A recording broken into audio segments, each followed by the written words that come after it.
আপনি কি খুব তাড়াতাড়ি ইমোশনাল হয়ে যান?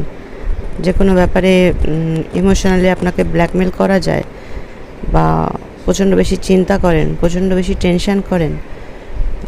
আপনার জন্ম তারিখের মধ্যে 2, 11, 20, 29 বা ফেব্রুয়ারি মাস, এরকম কিছু কি রয়েছে? বা নভেম্বর মাস, বা ইয়ারটা যোগ করলে 2 আসছে, এরকম কিছু কি হচ্ছে? তো তাহলে আপনি জানবেন যে আপনার চন্দ্র কোথাও না কোথাও ডিস্টার্বড রয়েছে। সেই ক্ষেত্রে আমার মনে হয় যদি অনেক কিছুই করা যেতে পারে, কিন্তু ছোট্ট একটা টিপস আমি দিচ্ছি, সেটা হচ্ছে ওম সোম সোমায় নমঃ। এই মন্ত্রটা যতবার খুশি, যখন সূর্যাস্ত হয়ে যাচ্ছে সন্ধ্যের পর থেকে আর কি, যতবার খুশি আপনি জপ করতে পারেন। এবং চন্দ্র হচ্ছে জলের কারক, জলের ইনটেকটা একটু বেশি করে করতে হবে। এগুলো খুব ছোটো ছোটো টিপস, এগুলো